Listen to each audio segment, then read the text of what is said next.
History of the development of watches. The discovery of the first watch has a long history in the history of watches in the world.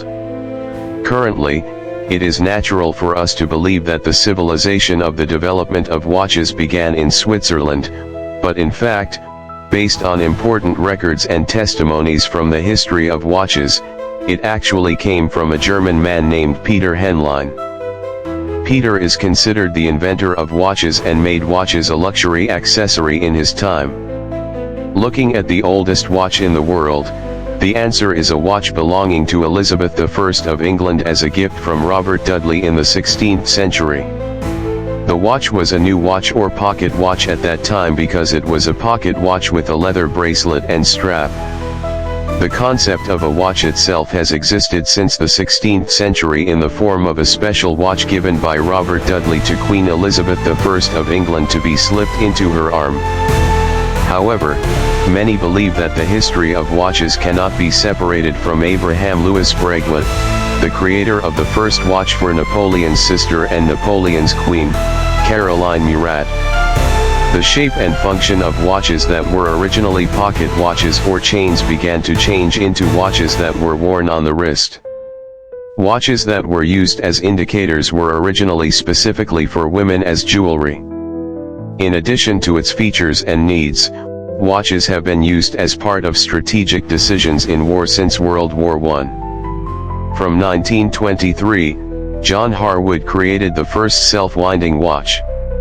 It was produced in 1957 by the Hamilton Watch Company, now part of the Swatch Group, a watchmaker in Lancaster, Pennsylvania, USA. Hamilton watches still needed to be updated, and in 1961 Hamilton updated the watch conductor. The watch industry is growing in the United States, one of which is the Bulova Accutron watch. The technology developed by Bulova uses a vibrating tuning fork or tuning fork, a U-shaped plate, to maintain the accuracy of the watch. Bulova watches were launched in 1960. Meanwhile, Switzerland is also increasingly challenged by the accuracy of watches developed by Bulova. Eventually, Switzerland took the lead in collaborative research by funding the Centre Électronique Horloger CEH, now the Centre Suisse d'Électronique et Microtechnique CESM. The study focused on making watches using quartz as a regulator of watch precision.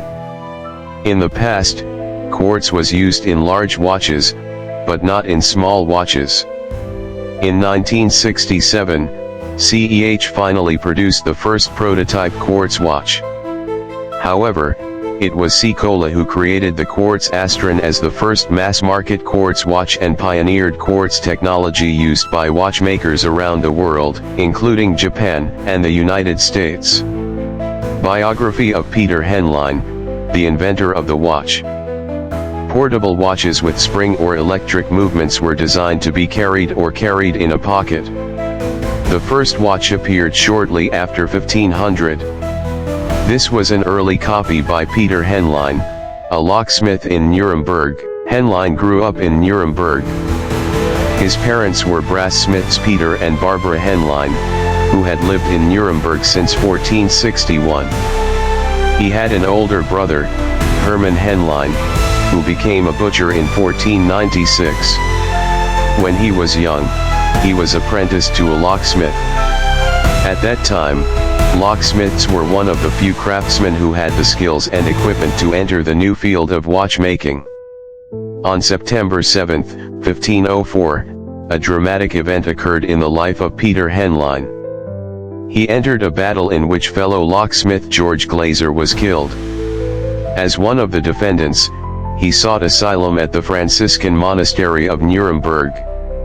During his asylum in the monastery, he probably gained a deeper knowledge of the watchmaking industry. The author Ulrich Schmidt details and documents the history of the monastery where Henlein sought asylum between 1504 and 1508. In Henlein's time, the monastery was very magnificent. Many details about craftsmen and scholars are recorded in the book. For example, the monk Friedrich Kraft built an elaborate astrology in this monastery. During Henlein's time, many highly educated people, mathematicians, and astronomers entered the monastery. In this way, Peter Henlein touched the educational and intellectual environment of his craft, as well as new techniques and tools.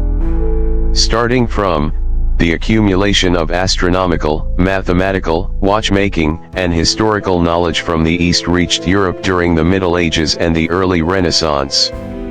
Mainly through the trade routes and networks of the caliphs from Muslim Spain and its centers of knowledge, namely Toledo, especially the Arabic and Greek translation movements into Latin, and later the Italian Renaissance, through the Italian and Venetian merchants that resulted and their resonance effects. In 1505 he invented the world's first watch, a gold-plated pomander. In November 1509, he became master of the city locksmiths guild. He was renowned for making small portable brass clocks with decorative springs. It was extremely rare and expensive, and was popular among the nobility of the time, who wore it as a pendant or attached it to clothing, known as a pomander watch. Peter Henlein is listed in the city archives as a supplier of small spring watches given as gifts to important people. He was the first craftsman to turn the dial into a muskrat called a pomander, a small container made of precious metal for perfumes and disinfectants. According to further records, Henlein sold a muskball watch pomander in 1524. In 1529, Henlein visited Strasbourg on behalf of the Nuremberg Council and acquired a celestial globe. 6 years later, he made a watch for the Nuremberg Council. He also built the clock tower of Lichtenau Castle in 1541 and is known as the inventor of sophisticated astronomical instruments. How ancient watches work. Early watches were mainly made by German and French blowers, and were mostly worn by hand or with a chain around the neck. Usually they only had one hand for hours. The main spring that drives the watch consists of a flat spring steel band that is compressed when bent or wound.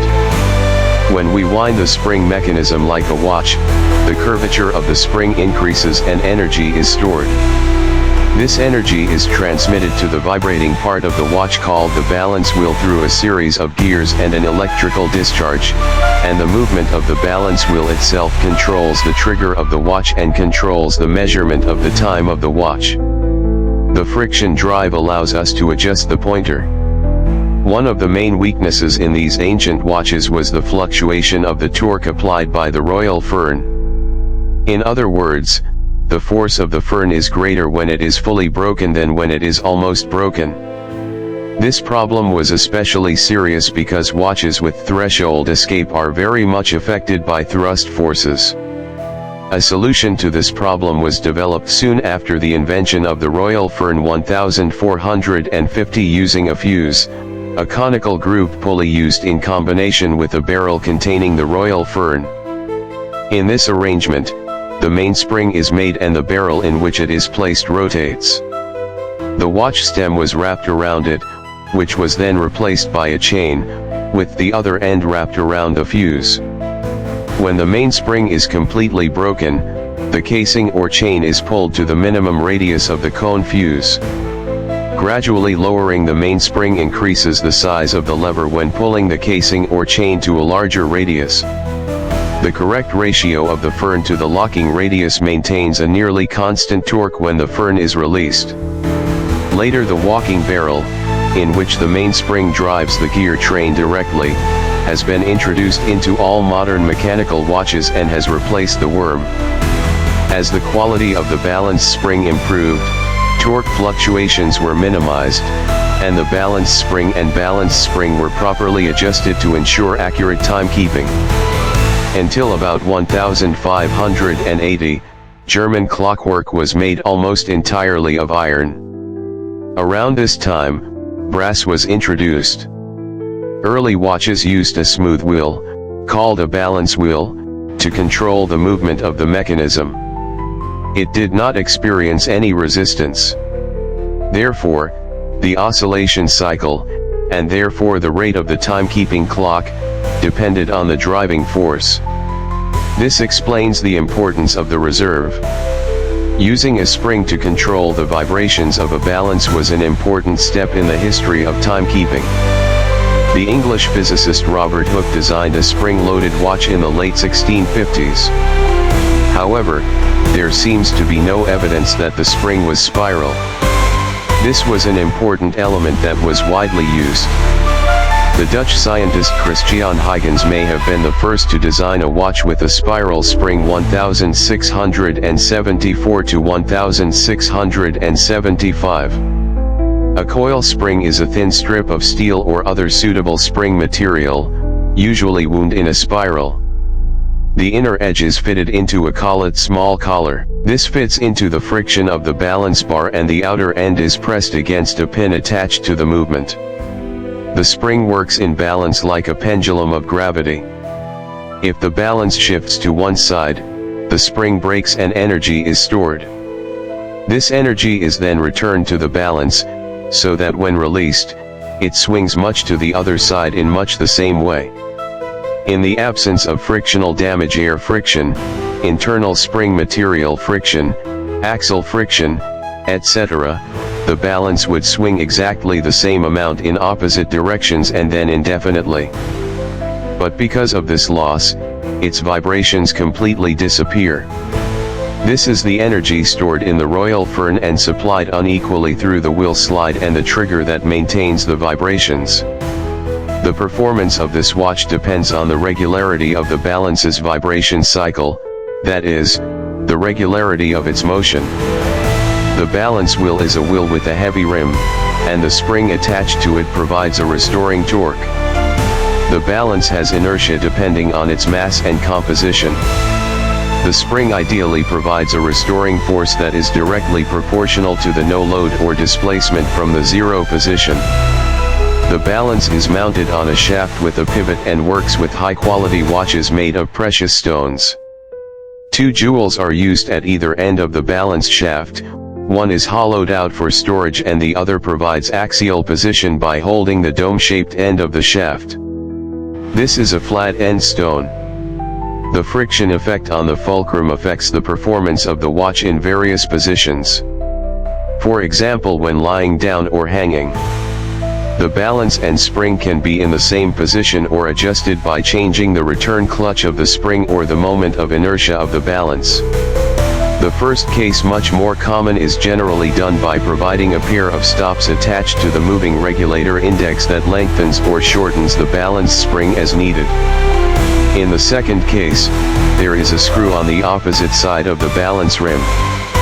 This screw is friction resistant in the hole and can be pulled and stretched to adjust the inertia of the balance. Free spring watches do not have regulator indexes, the only adjustment is the balance screw. Modern watches. Many modern mechanical watches use the lever escapement invented by Thomas Mudge of England around 1755. This allowed the balance to swing freely, the pulse transmitted, the fern lifted via the sliding and balance wheels. This evolved into a more modern form with the CLAS gear car in the early 19th century, but did not become generally accepted until the early 20th century. In fine watches, the mace escapement wheel is made of hardened steel and its working surface is polished. An improved form of the lever escapement is characterized by a double roller safety device in which the junction between the guard pin and the roller that occurs under the roller is much deeper than in early single roller watches. As a result, there is less friction from impacts during wear, fewer balance problems, and less risk of the watch's timekeeping characteristics. The most important method of today's watches is the trigger lever. Medium to high quality watches use a jeweled shape, and steel pallet pins, and cheaper watches known as pin pallet watches use a simplified fork and roller movement. For the latest watch wheel trolleys, the ratio of the barrel to the idler wheel should be around 1 to 4,000. There are 4 pairs of gears, and the ratio per pair is usually between 6 to 1 and 10 to 1. For space reasons, the pinion requires a small number of blades teeth, usually 6 to 12. This gives rise to many special gearing problems that are compounded by the fineness of the watch's pitch. Therefore, errors in center distance, shape, or concentricity are proportionally more important than in larger wheel sets. The first patent for the use of jewels in watches was granted in London in 1704. Diamonds and sapphires were used. Synthetic gems made from molten aluminum oxide, powder aluminum oxide, are widely used today. Watch jewelry is very sophisticated. The uniform outer diameter of the gemstone bearing is essential, as it is driven into a precise hole dimensionally smaller than the gemstone itself and held there by friction. The first patent for an automatic pocket watch was granted in London in 1780. A British invention patented in 1924, Lewis Recordon's automatic watch contained a vibrating weight that rotated around the center of the movement and was connected to the barrel shaft via a reduction gear. The latest self-winding watches are equipped with a weight or rotor that rotates 360 degrees and winds in 2 directions. That's all, and thank you for taking the time to watch.